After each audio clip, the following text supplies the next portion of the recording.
Guys आज के इस वीडियो से हम लोग स्टार्ट करने वाले हैं अपना HTML का ट्यूटोरियल। अगर आप लोगों ने अभी तक मेरी HTML के ट्यूटोरियल की प्लेलिस्ट एक्सेस नहीं करी है तो मैं कहूँगा आप इसको जल्दी से जल्दी एक्सेस कर लें, क्योंकि यही वो जगह है जहाँ पर सारे वीडियोस अपलोड होने वाले हैं। मैं यहाँ पर इसको खुद भी बुकमार्क कर लेता हूँ आप लोगों के साथ साथ, मैं चाहता हूँ मेरे साथ आप भी करें और यहाँ पर इसको सेव भी कर लेता हूँ और यहाँ पर क्लिक करके आपकी प्लेलिस्ट सेव हो जाएगी। अब मैं यहाँ पर जल्दी से काम की बात करता हूँ, और काम की बात करने से पहले मैं चाहूँगा आप सब लोग इस वीडियो को लाइक करें और थोड़ा सपोर्ट दिखाएं। उसके बाद आप लोग नया टैब खोलें। हमने पिछले वीडियो में क्या देखा था, इस मुद्दे पर ज़रा सा जल्दी से एक बार और बात कर लेते हैं। हमने पिछले वीडियो में ये देखा था कि जो वेबसाइट्स हैं उनको बनाने के लिए HTML, CSS और जावास्क्रिप्ट की ज़रूरत पड़ती है। और उसके बाद हम लोगों ने ये देखा था कि HTML क्या होता है, CSS क्या होता है, जावास्क्रिप्ट क्या होता है। हमने देखा था कि हम वेब सर्वर को रिस्पॉन्स देते हैं और वो हमको रिटर्न में HTML, CSS और जावास्क्रिप्ट देता है। यहाँ पर हम लोग क्या करेंगे, HTML लिखने की तैयारियाँ करेंगे।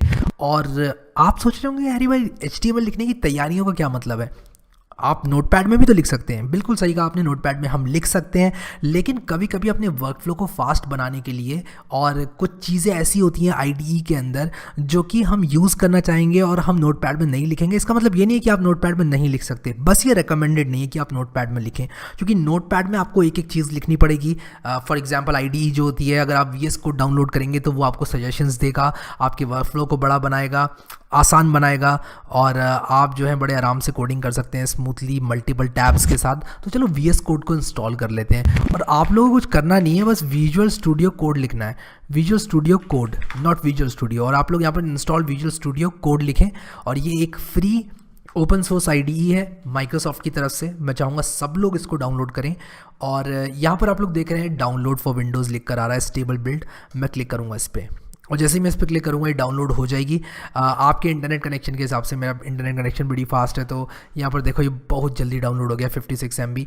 और इसके बाद आप लोग शो इन फोल्डर पे क्लिक करें और उसके बाद ये जो डाउनलोड हुआ है इस इंस्टॉलर को रन करें। इस इंस्टॉलर को जैसे ही मैं रन करता हूँ ये मुझे कुछ लाइसेंस एग्रीमेंट दिखा रहा है, इसको जल्दी से हम लोग पढ़ लेंगे और आई एक्सेप्ट द एग्रीमेंट पे क्लिक करके नेक्स्ट करेंगे।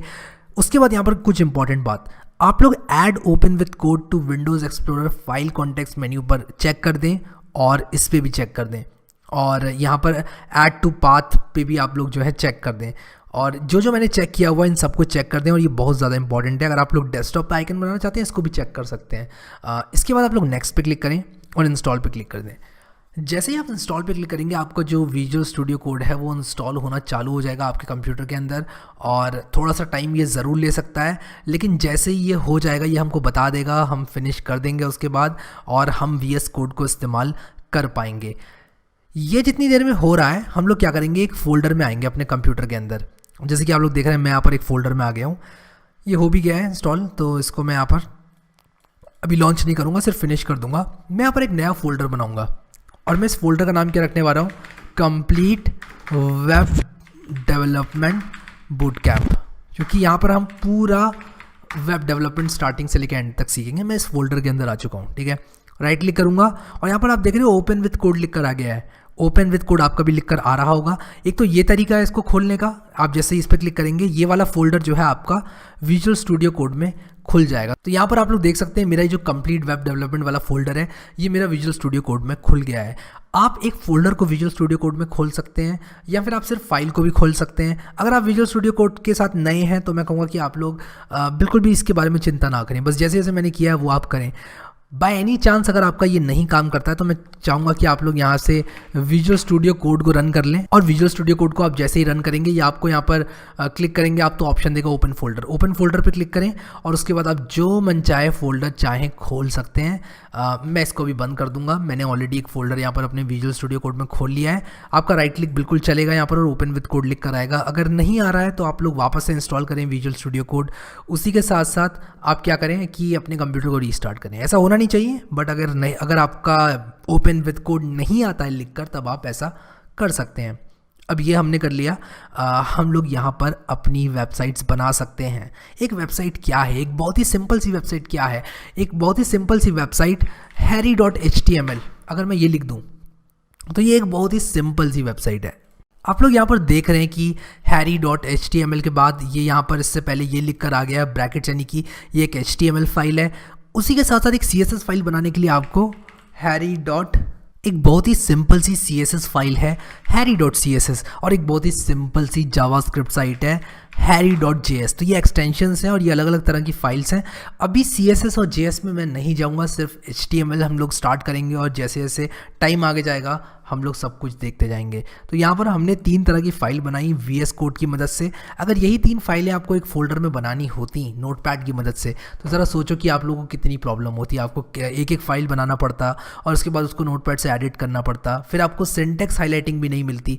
जैसे कि मैं आप लोगों को दिखाता हूँ, जावास्क्रिप्ट में मैं यहाँ पर कंसोल लिखता हूँ तो ये देखो मुझे सजेस्ट कर रहा है, और .log लिखता हूँ तो ये इस तरह से सजेस्ट कर रहा है, मुझे बता रहा है कि किस तरह से मुझे इसके अंदर आर्ग्यूमेंट्स पास करना है। ये मैं भी आप लोगों को नहीं बताऊँगा ज़्यादा, मैं सिर्फ आप लोग को दिखा रहा था कि ये मुझे सजेस्ट करता है। इसीलिए हम नोटपैड यूज़ नहीं करते हैं, यूज़ कर सकते हो बट प्रेफर नहीं करते हैं हम नोटपैड यूज़ करना। हम यहाँ पर ये IDE या कोई सोर्स कोड एडिटर यूज़ करते हैं। अब यहाँ पर वेब ब्राउज़र की जहाँ तक बात आती है, मैं आप लोगों को क्रोम रेकमेंड करूँगा, और जो गूगल क्रोम है एक बहुत ही अच्छा ब्राउज़र है, बहुत ही स्टेबल ब्राउज़र है, और मैं इसको बहुत हाईली रिकमेंड करता हूँ। मैं इस ट्यूटोरियल में, इस पूरे कोर्स में आप लोगों को यही ब्राउज़र यूज़ करके दिखाऊंगा। मैं यहाँ पर इसी ब्राउज़र का इस्तेमाल करने वाला हूँ। तो अगर आप लोग कुछ और यूज़ करना चाहते हैं तो फायरफॉक्स वगैरह भी कर सकते हैं यूज़, बट मैं यहाँ पर ये यूज़ करूँगा। तो जस्ट एन FYI। उसी के साथ साथ हम लोग यहाँ पर VS कोड के बारे में थोड़ा और देखेंगे, और यहाँ पर बहुत ही जल्दी आप लोगों को बताना चाहूँगा कुछ चीज़ें, क्योंकि मैं यहाँ पर इस कोर्स को एक कॉम्प्रिहेंसिव VS कोड का ट्यूटोरियल नहीं बनाना चाहता। मैं आपको कुछ थोड़ा सा बता देता हूँ VS कोड के बारे में। VS कोड आपने इंस्टॉल किया, आप जैसे ही एक्सक्लेमेशन मार्क लिखते हैं, यहाँ पर एमिट एब्रीविएशन लिख के आता है, आप इस पर क्लिक करते हैं तो आपको एक बॉयलर प्लेट कोड मिल जाता है HTML का, जिसको आप आगे ले जा सकते हैं। इसको एडिट करके आप लोग अपनी वेबसाइट बना सकते हैं। जैसे कि मैं यहाँ पर टाइटल में हैरी लिख सकता हूँ। मैं ये सब चीज़ें आप लोगों को एक्सप्लेन करूँगा। मैं बस आपको ये बताना चाहता था, जैसे जैसे आप टाइप करते हैं ये आपको सजेशन देते जाता है, एंटर मारते हैं तो ये ऑटो कंप्लीट कर देता है। और यहाँ पर एक गियर आइकन है जहाँ पर VS कोड की सारी सेटिंग्स हैं। अगर आप लोग इसको पहली बार देख रहे हैं तो बहुत ही डरावना सा लगता है, ऐसा लगता है कि कुछ मालूम ही नहीं है मैं कैसे यूज़ करूँगा, लेकिन मैं कहूँगा आदत डाल लीजिए इसको यूज़ करने की। क्योंकि अगर आप लोग पाइथन में भी प्रोग्रामिंग करोगे आगे जाकर, या फिर मान लो कोई और प्रोग्रामिंग लैंग्वेज में प्रोग्रामिंग करोगे, तो ये जो विजुअल स्टूडियो कोड है ये आपके बहुत ज़्यादा काम आने वाला है। तो यहाँ पर 1 2 3 4 5 बटन्स के बारे में आपको बता देता हूँ। इनमें से अभी के लिए सिर्फ एक्सप्लोरर पे आप लोग फोकस करो। एक्सप्लोरर को इस तरह खोल बंद कर सकते हो आप। इसके अंदर वो सारी की सारी ओपन फाइल्स हैं जो कि आपने खोल रखी हैं।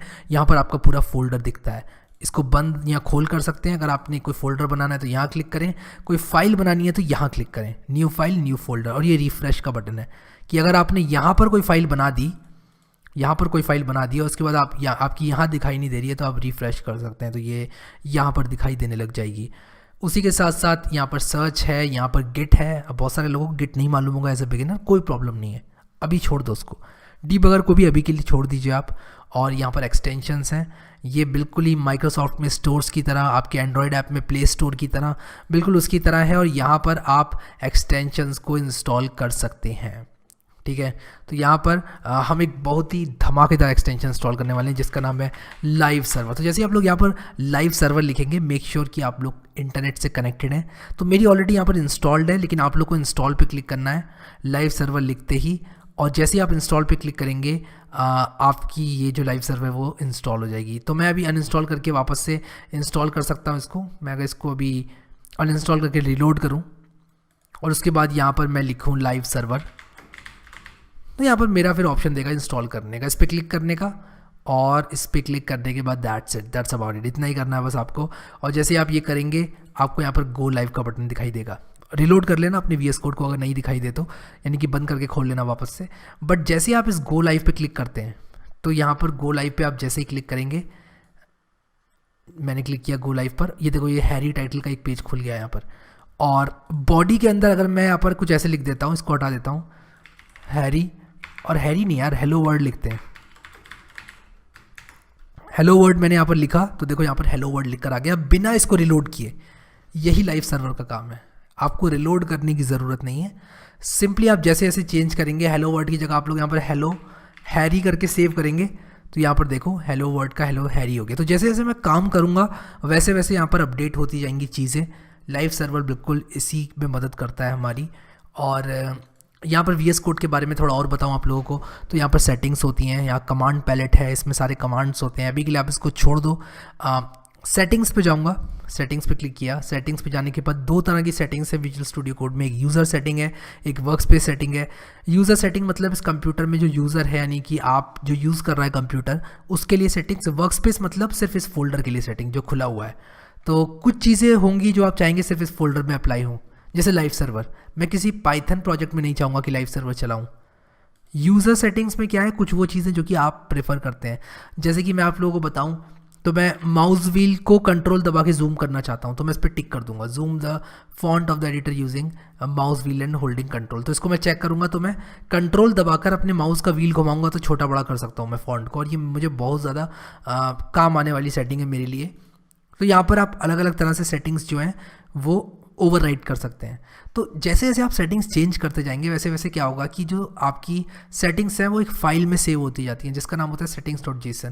तो यहाँ पर जैसे ही आप क्लिक करेंगे ऊपर, यहाँ पर ओपन सेटिंग्स जेसन, तो यहाँ पर वो सारी की सारी सेटिंग्स हैं जो कि आपने ओवरराइड कर रखी हैं, जो कि डिफ़ॉल्ट से अलग है।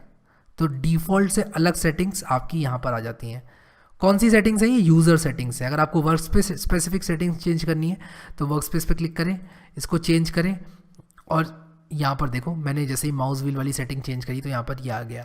कुछ चीज़ें ऐसी होंगी जो कि आप हर प्रोजेक्ट के साथ चाहते हैं, जैसे कि ये माउस व्हील वाली जो सेटिंग है वो मैं चाहता हूँ कि मेरे हर फोल्डर, हर प्रोजेक्ट के अंदर ये सेटिंग मुझे मिले। तो इसलिए मैंने क्या किया, editor dot mouse wheel zoom को ट्रू कर लिया यहाँ पर भी, और भी कहीं मैं कोई और प्रोजेक्ट बनाऊँगा इस कंप्यूटर के अंदर, वहाँ भी मैं चाहूँगा कि ये सेटिंग मुझे इस तरह से मिल जाए। तो ये था सेटिंग्स। और अगर आप लोगों को ज़्यादा सीखना है और वी एस कोड के बारे में एकदम नेटिग्रिटी, एकदम डिटेल सब कुछ, तो मैंने वो भी वीडियो बनाया हुआ है, और मैं बताता हूँ आपको कहाँ मिलेगा। और वो आपको मिलेगा मेरे पाइथन के कोर्स में। अगर आप लोग पाइथन नहीं भी सीख रहे हैं तब भी मैं कहूँगा कि आप लोग अगर चाहते हैं वी एस कोड को बहुत डिटेल में सीखना तो ये वाला वीडियो देख लें, learn V S code in one video, V S code tutorial, ये है मेरा, प्लस पाइथन सेटअप। इसमें मैंने वी एस कोड के बारे में बताया, मोस्टली पाइथन के बारे में कम ही बताया है, तो आप लोग इसको देख सकते हैं। और इसमें मैंने सब कुछ डिटेल में बता रखा है। बट यहाँ पर इस वीडियो को मद्देनज़र अगर रखा जाए, HTML, CSS और जावास्क्रिप्ट की जहाँ तक बात रही, इतना काफ़ी है। और कुछ आगे लगेगा ना तो मैं आपको बता दूंगा, कुछ भी हम यूज़ करेंगे तो मैं आपको इस कोर्स के दौरान बता दूंगा। तो यहाँ पर अभी सेटिंग्स को बंद करते हैं। एक और important cheese, keyboard shortcuts. Keyboard shortcuts by default होते हैं आपके VS कोड के अंदर, लेकिन आप चाहेंगे कुछ कीबोर्ड शॉर्टकट्स को ओवरराइड करना, जैसे कि मैं Ctrl+D जो है उसको मैंने रखा हुआ है, Ctrl+D मैंने रखा हुआ है अपनी लाइन को रेप्लिकेट करने का शॉर्टकट। ठीक है, यहाँ पर मैं दिखाता हूँ आप लोगों को। अगर मैं अपनी कीबोर्ड की जेसन फाइल दिखाऊँ, देखो क्या होता है कि जो डिफ़ॉल्ट कीबोर्ड शॉर्टकट्स हैं वो आपके VS कोड में रहते हैं। इसके ऊपर से अगर आप कोई और कीबोर्ड शॉर्टकट ऐड करते हो, यानी कि चेंज करते हो, तो वो आपके keybindings.json में आ जाते हैं। आपकी जो जेसन फाइल है इसके अंदर आ जाते हैं। देखो मैंने Ctrl+D को रखा हुआ है as editor.action.copy lines down action। तो आप यहाँ पे कॉपी लाइन्स डाउन लिखेंगे तो यहाँ पर देखो मैंने Ctrl+D बना रखा है उसको, मैंने इसको ओवरराइट कर रखा है। बाय डिफ़ॉल्ट ये कुछ और था, मैंने इसको चेंज किया है। इससे क्या होता है, मैं Ctrl+D दबाकर इसको रेप्लिकेट कर सकता हूँ। ऐसे ही मैं सेलेक्ट करके इसको इतनी सारी लाइन्स भी कॉपी कर सकता हूँ नीचे। तो ये काफ़ी यूज़फुल है मेरे लिए। मैं पहले सबलाइम टेक्स्ट यूज़ किया करता था और उसमें ये शॉर्टकट था, तो मेरी आदत सी पड़ गई थी इस शॉर्टकट को यूज़ करने की। ऐसे बहुत सारे शॉर्टकट्स होंगे दूसरे IDEs के जिनकी आपको आदत पड़ी हुई होगी। ऐसा हो नहीं सकता। अगर आप एक प्रोग्रामर हैं, थोड़ा सा भी अगर आप लोग प्रोग्रामिंग में इंटरेस्ट रखते हैं, तो कोई ना कोई ऐसा शॉर्टकट होगा जो कि आप दूसरी IDE से लाना चाहेंगे। उसको ढूंढें इस लिस्ट में और ओवरराइट कर लें। और जैसे आप ओवरराइट करेंगे यहाँ पर keybindings.json में आपका अपने आप ऑटोमेटिकली आ जाएगा। ये फाइल आपको एडिट करने की ज़रूरत नहीं है। तो यहाँ पर आप इसको की बाइंडिंग को भी बंद कर दें। कीबोर्ड शॉर्टकट्स आप यहाँ पर चेंज कर सकते हैं। इसके अलावा कुछ और रहेगा तो मैं आपको बता ही दूंगा। और यूज़र स्निपेट्स की बात अभी नहीं करूँगा मैं, और एक्सटेंशंस की बात हमने कर ली है, सेटिंग्स की बात हमने कर ली है। कमांड पैलेट की अगर बात की जाए तो इसमें कमांड एक यहाँ पर खुल जाता है। यहाँ पर आप जितने भी कमांड्स हैं उनको टाइप करके आप लोग यूज़ कर सकते हैं। बट अभी के लिए यहाँ पर मैं इसको बंद करूँगा, इसके बारे में ज़्यादा बात नहीं करूँगा। हमारा जो लाइव सर्वर है वो यहाँ पर चल रहा है, और जब तक मैं इस पर क्लिक ना कर दूँ तब तक मेरा जो सर्वर है वो क्लोज़ नहीं होगा। मैंने इस पर क्लिक किया तो मेरा सर्वर क्लोज़ हो चुका है। अब यहाँ पर मैं आप लोगों को दिखाता हूँ। ये अगर मैं इसको रिलोड करूँ तो ये नॉट फाउंड आएगा। देखो यहाँ पर आ रहा है कि साइट कांट बी रीच, क्योंकि मैंने सर्वर बंद कर दिया है। तो ये था मेरा VS कोड लाइव सर्वर।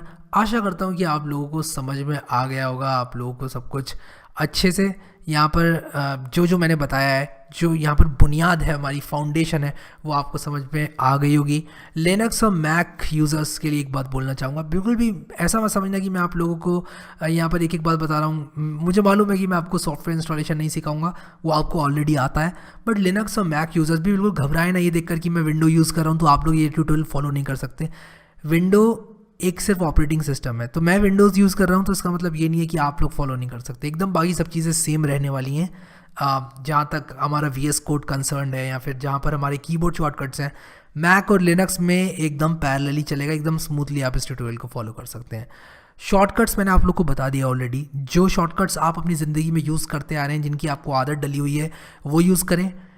एक मेरा मानना है कि अगर आपको 2 हाथ लगाने पड़ते हैं किसी शॉर्टकट को दबाने के लिए, तो मुझे नहीं लगता वो शॉर्टकट है। मेरे हिसाब से जो कॉमन शॉर्टकट्स हैं वो आपके एक हाथ से दब जाने चाहिए, जैसे कि कंट्रोल D, कंट्रोल एस्केप, और भी बहुत सारे कंट्रोल C, कंट्रोल V, ये सब चीज़ें जो होती हैं तो मैं सेम ही रखता हूँ कॉपी पेस्ट के लिए। बट आप लोग कुछ भी चाहें ओवरराइट कर सकते हैं यहाँ पर, और VS कोड की पावर का फ़ायदा उठा सकते हैं। एक बात इस वीडियो को ख़त्म करने से पहले, टर्मिनल, जैसे आप यहाँ पर न्यू टर्मिनल पे क्लिक करते हैं तो आपका यहाँ पर एक इंटीग्रेटेड टर्मिनल खुल जाता है, और मैंने अपना जो टर्मिनल है वो गिट बैश सेट कर रखा है। तो यहाँ पर आप क्लिक करके सेलेक्ट डिफ़ॉल्ट शेल करके यहाँ पर अपना डिफ़ॉल्ट टर्मिनल सेट कर सकते हैं। अगर आप लोग कमांड प्रॉम्प्ट चाहते हैं तो कमांड प्रॉम्प्ट कर सकते हैं, पावर शेल चाहते हैं पावर शेल कर सकते हैं। बाय डिफ़ॉल्ट आपका पावर शेल होने वाला है, तो मैंने भी वही सेलेक्ट कर लिया है अभी के लिए। तो अब मैं अगर यहाँ पर अपना टर्मिनल खोलूँगा तो मुझे यहाँ पर विंडोज़ पावर शेल खुल के आएगा। और ये आपकी ज़िंदगी को आसान बनाने के लिए है कि आपको एक टर्मिनल अलग से नहीं खोलना है, आपका टर्मिनल यहीं पर है। अगर आप लोग को नहीं मालूम टर्मिनल क्या होता है और टर्मिनल हमको इस कोर्स में क्यों चाहिए, तो बिल्कुल भी घबराएं ना, मैं सब कुछ आप लोगों को इस वीडियो में बताऊंगा।